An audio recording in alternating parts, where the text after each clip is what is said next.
Halo teman-teman semuanya, buat kamu yang suka dengan matematika namun juga tertarik dengan isu sosial, kemudian tertarik juga dengan analisa keuangan, serta ekonomi negara, maka kamu cocok di jurusan kali ini. Nah, jurusan apakah itu? Jurusan ilmu ekonomi. Namun sebelumnya teman-teman sekalian, saya sarankan untuk menekan tombol subscribe supaya teman-teman tidak ketinggalan video-video menarik yang lainnya. Baik teman-teman, buat teman-teman yang masih ragu kenapa sih saya harus memilih jurusan ini, saya akan memberikan beberapa alasan yang bisa meneguhkan hati kalian. Yang pertama, lulusan ilmu ekonomi itu dibutuhkan oleh negara dalam membantu perkembangan roda ekonomi secara nasional. Jadi buat teman-teman yang mungkin memiliki rasa pengabdian yang tinggi bisa memilih jalur ini. Kemudian banyak instansi yang membutuhkan lulusannya untuk menganalisa kondisi sosial ekonomi masyarakatnya. Nah, buat teman-teman juga yang mungkin ingin berkarir, ya tidak ada salahnya karena memang sangat dibutuhkan. Kemudian, berbagai bank dan lembaga keuangan membutuhkan lulusan ilmu ekonomi sebagai prioritas utama. Nah, jadi setelah melihat alasan ini, semoga teman-teman bisa menjadi lebih yakin.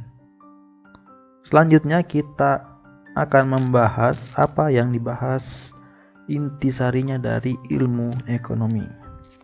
Ilmu ini sendiri lebih condong mempelajari ekonomi makro, meskipun sebenarnya tetap mempelajari ekonomi mikro dalam prosesnya itu dalam porsi kecil seperti itu.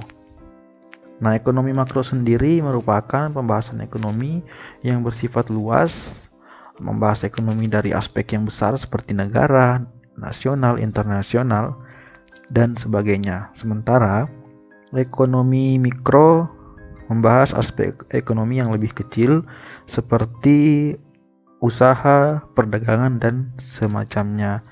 Selanjutnya, ilmu ini juga mengkaji berbagai kebijakan yang perlu dijalankan oleh negara untuk perbaikan ekonomi hingga membuat keputusan industrial berskala besar. Nah, dalam prosesnya ilmu ini sangat berkaitan dengan yang namanya matematika atau bersifat matematis.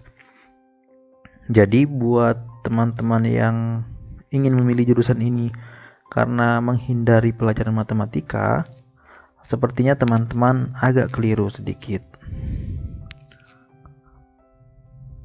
Nah, ketika kalian masuk, berikut ini merupakan skill-skill umum yang akan kalian peroleh nanti di dalam perkuliahan. Yang pertama ada matematika tentunya, tetapi matematika di sini lebih berfokus yang berkaitan dengan ekonomi. Kemudian observasi masalah ekonomi, di mana kalian akan melihat permasalahan yang ada di sekitar kalian ditinjau dari aspek ekonominya. Selanjutnya berpikir logis dan terstruktur. Ya, hampir setiap mata kuliah itu adalah memberikan bekal kepada mahasiswanya tentang skill ini. Kemudian berpikir kritis sama menganalisis, menyelesaikan masalah. Tentunya yang berkaitan dengan masalah ekonomi.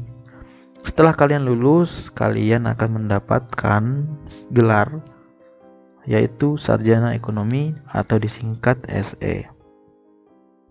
Nah, skill-skill tersebut lebih spesifik lagi dijabarkan dalam mata kuliah, yaitu ini ada beberapa mata kuliah yang saya tampilkan, tapi seluruhnya itu ada banyak yang mata kuliah dan bergantung juga kepada kampusnya. Ada mata kuliah yang ada di kampus A misalnya, tapi tidak ada di kampus B. Namun secara umum mata kuliahnya hampir sama, hanya berbeda nama dan segala macamnya. 1. Ekonomi makro yang sudah tadi saya jelaskan, begitu pula dengan ekonomi mikro.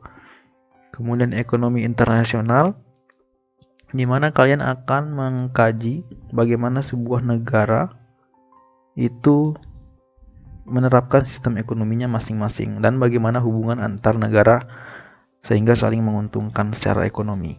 Kemudian ada ekonometrika, yaitu bidang kajian ekonomi yang berkaitan dengan matematika tadi. Kemudian ada bank dan lembaga keuangan. Jadi selain kalian berhitung, kalian mengobservasi, kalian juga mempelajari yang teknis-teknis ya, tentang bagaimana bank, sejarahnya, dan lembaga keuangan, dan seterusnya. Setelah kalian mengikuti kuliah, pastinya di akhir ada yang namanya magang. Kalian bisa magang di bank, di lembaga keuangan, Kementerian Keuangan, perusahaan swasta, tentunya di bagian keuangan atau bagian finansial yang berurusan dengan masalah ekonomi.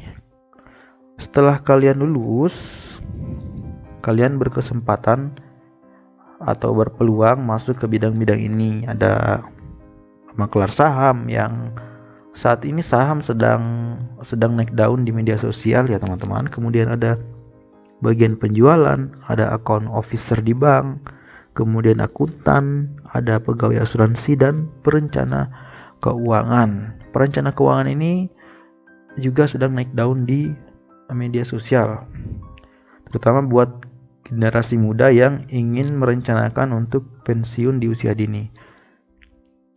Nah, sebelum mengakhiri, saya merekomendasikan beberapa hal untuk teman-teman. Yang pertama, siapa sih yang menurut saya cocok di jurusan ini, yaitu buat kalian yang suka dengan rutinitas yang teratur. Karena apa? Karena nanti pekerjaannya itu kalian di kantor atau ada yang work from home. Intinya adalah pekerjaannya statis. Kalian itu hanya kebanyakan di depan komputer dan menganalisa, berhitung, dan segala macamnya. Karena itu menurut saya cocok buat teman-teman yang tidak suka pekerjaan yang ramai seperti itu. Kemudian bagaimana sih cara kalian untuk melatih diri kalian sebelum masuk di jurusan ini? Mungkin pada saat ini kalian masih sekolah dan kalian penasaran apa sih yang harus saya lakukan untuk melatih kemampuan di bidang ini, yaitu kalian itu memperdalam kemampuan matematika sejak sekolah, karena ini nanti menjadi fondasi yang kuat bagi kalian. Kemudian rajin mengamati perkembangan isu ekonomi. Jadi kalau ada berita-berita yang berkaitan dengan ekonomi, sebaiknya kalian sedikit memberikan perhatian lebih dibandingkan berita lainnya. Kemudian peka terhadap permasalahan sosial ekonomi dalam masyarakat. Nah, setelah melakukan itu, menurut saya kalian akan lebih mudah beradaptasi dengan perkuliahan nantinya. Baik teman-teman, sekian informasi dari saya, semoga bermanfaat. Apabila teman-teman memiliki mungkin saran tentang jurusan apa lagi yang sebaiknya dibahas, silakan sampaikan saja apa yang kalian sarankan seperti itu. Terima kasih dan sampai jumpa di video selanjutnya.